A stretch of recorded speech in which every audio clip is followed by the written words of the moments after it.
Hey guys, welcome to part two of me bringing my anthuriums home. I still have about four or five to bring home that you can see in my latest plant shows video. I will link that below. But pretty much the plant room is about 90% stocked again. I do still have room for smaller plants and stuff. Also, us plant people, we can make space out of nothing. But pretty much, I want to give you guys the tour as promised of how things are now. If you missed my first plant tour of the space when I had originally started bringing plants home, in that batch it would have been primarily philodendron and alocasia. I'll link that video for you guys below so you can see how the space transformed now. Pretty much, I had to make arrangements to bring all my anthurium home. Luckily, I was able to find the additional space to move plants out of here in my master bedroom to accommodate these anthurium in preparation for me to travel at the beginning of April. So let me know if you want to see a video of how I prep for when I'm traveling. I can do that for you guys. Just drop me a line in the comments. I'll be happy to do that. So pretty much, I want to just focus on the anthuriums in this video. So here comes the tour. Bear in mind, my anthuriums are pretty banged up because they have been severely neglected with the move. I thought to still show you guys what they look like now because they are pretty much being acclimated to move into the greenhouse so we can do a before and after video later on. Up on the screen, you're seeing my Anthurium Ace of Spades. I believe this is the green form. If you're curious as to where I get all my plants, they are all listed on my Instagram profile as well as the sellers. I've had this one for about a couple years now, but I found like within the last month, it has just probably doubled in size. Next to it are my batch of Anthurium seedlings in two. Within this mini greenhouse, I have three hybrids. One of these I pollinated myself. That is my Anthurium Brielle by Michelle by Crystallinum.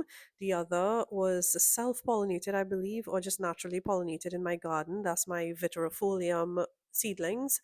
And the last one is my Ace of Spades seedlings.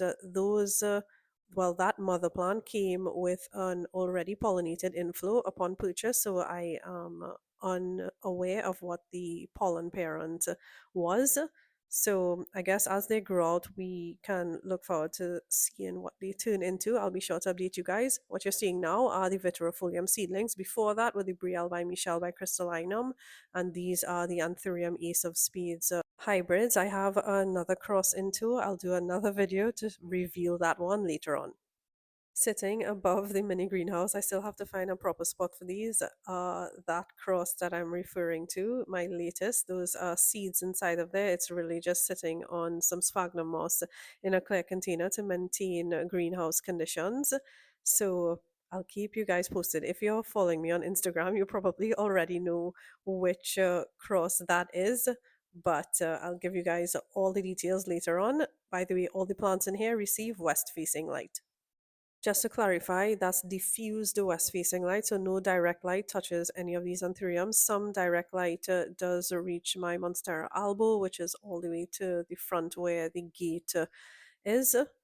On second thought, I think I'm going to have to reveal to you guys what the cross is going to be because I cannot hide the inflow on my Anthurium Zara F4. So pretty much I crossed this big girl with my Anthurium pedata radiatum. That's my Anthurium fingers, but it has been battered at my old residence with fallen fruit and branches, and it has just been mistreated in my mind. I'm so sad that this is the condition it's in, but I'm going to bring this back and I will take you guys along with me to watch that entire process.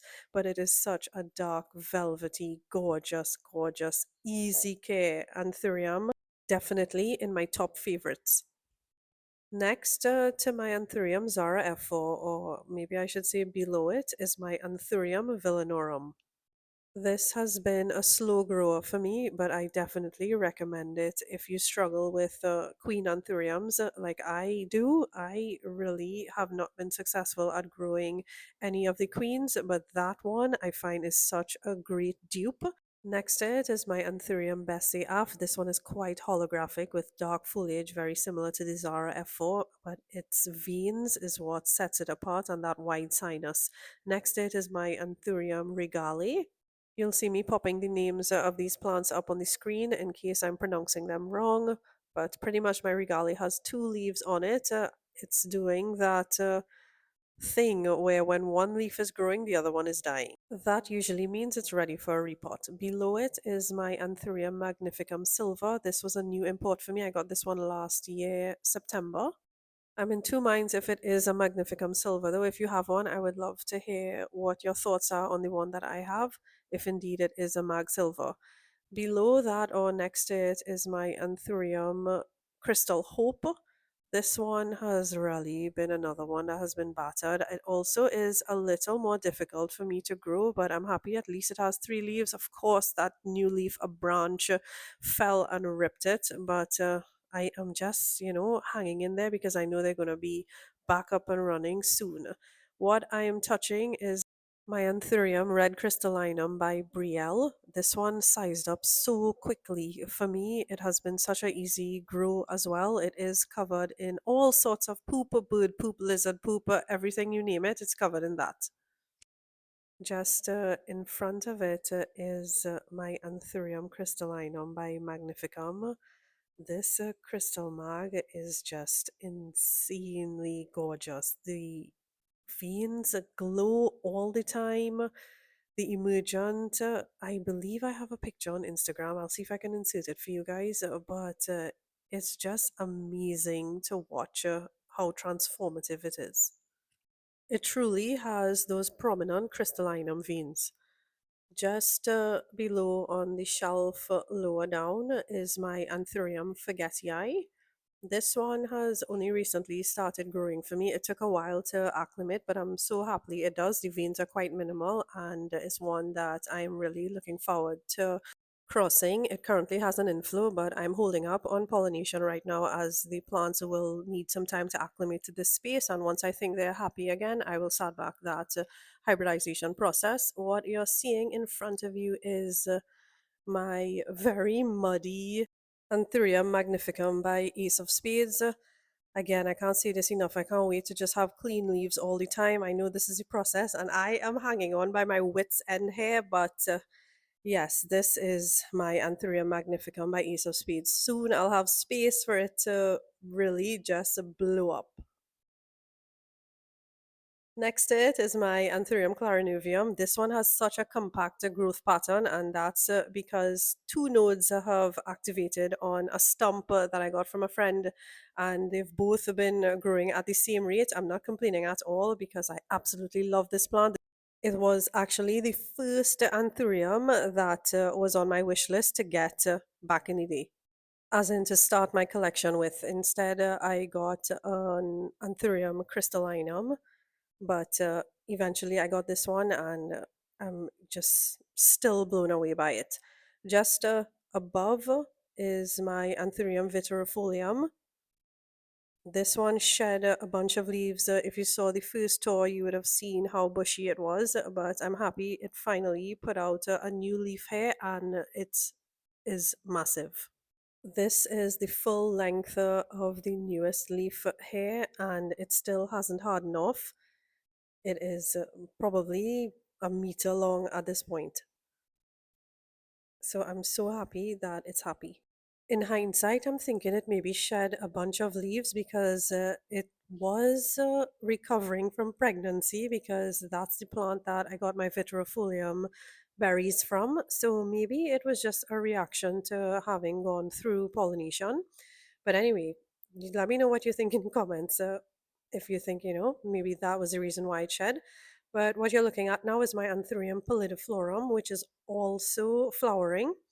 It has also put out a new leaf. It is quite long. I'm thinking this one has a really good potential to become super long. This was probably the most magical moment in this plant room. When I said my anthuriums were loving it in here, I was not lying. This leaf on my Anthurium warraquenium esmeralda has just blown my mind. This is the biggest leaf it has ever grown for me. All of a sudden, since it has gotten into this room, it started growing this leaf that is the biggest it has ever grown for me. Just to show you guys what it came in with, so basically it entered with these two leaves, and I thought it was gonna die, and then out came this leaf, which totally shocked me. I don't know if it is just doing its thing as a queen, meaning that it takes about 2 years to acclimate. So I've had this one about 2.5 years, and I'm hoping it's here to stay now. This is my Anthurium Bessie by Ace of Spades. This was locally crossed and it is super resilient. It is very drought tolerant. I've lost count on how many leaves it has on it now. It's probably like 5 or 6. It does need a lot of space to grow. I can't wait to have that space, but pretty much it has a good balance of both the Ace and the Bessie. Next to it, on the shelf just adjacent is an Anthurium new ID. I bought it as a King of Spades. It turned out to not be that. If you do have an ID on it, feel free to comment below. But pretty much it acts like a red crystallinum, but it could be an King of Spades hybrid, but I don't know. My guess is as good as yours, but it is really, really beautiful with the red sinus and super, super glittery. Behind it is another local cross. That's our red crystallinum by Bessie. It grows beautifully. It is super resilient. It is such a giving plant. Next to it is my Anthurium Doriaki Silva that's working on a new leaf. This is the first new leaf since I've brought it in here. It is somewhat of a slow grower for me. I find it is quite compact, but I'm happy to see that new leaf come out in here. And this is actually my real Anthurium King of Spades, and it's also working on a new leaf. It's been in here for a couple of weeks now, only in my care just under a month, but it seems to be happy in this space. Just in front of it is another Ace of Spades hybrid. I am not sure what it's crossed with, but I know it is an Ace of Spades. It's really caught my attention. The veins on it and how elongated the leaves are is why I added it to my collection, even though I have a number of Ace hybrids. But that one is doing pretty well. And next to it is my Anthurium Warraquenium Dark Form that has also just jump started in here. This is another Anthurium new ID. I loved how dark the leaf was and how elongated the leaf shape is, as well as the red sinus. I would love to know what you think it is. Feel free to comment below. But it also has a little baby growing in there. This is a crystallinum hybrid. I got this one because it was quite bullied. You can't really see it right now. It went down and is finally coming back. I'm so happy I didn't lose it. And I have a little prop in it that you will see shortly, but it is also loving it in here. This is my Anthurium luxurians chocolate. I overwatered it as I do with these luxurians all the time. I feel like it just needs humidity in the pot rather than water, and I am working on that. I'm really hoping it doesn't go down. This is the little prop of the crystallinum hybrid that I mentioned earlier. This one. So hopefully that one continues to grow. 2 nodes have activated. Next to it is my Anthurium luxurians platinum. Don't ask me how this one put out a new leaf and has all its leaves. I am basically trying to not water it, and I think that's working. Behind it is my Anthurium forgetii silver. I had two in these, and I lost one unfortunately because I just left it at the old residence for too long, and I think it just got underwatered and died pretty much. And that's it, I believe. Those are all the anthuriums in the plant room now. Hopefully, the next Anthurium tour will be when I have the greenhouse set up, and all of them will be here and hopefully recuperated and recovered and not looking so banged up. But pretty much those are all that I have here with me, and I guess that's it for this video. If you guys are still here, thank you so much for sticking it out. I hope you enjoyed it. Feel free to leave me any video suggestions in the comments below. And as usual, I'll keep you guys posted on the progress of my anthuriums and my plants in general. I'm so happy to be growing these alongside you guys. So that's it, and I'll see you in the next one.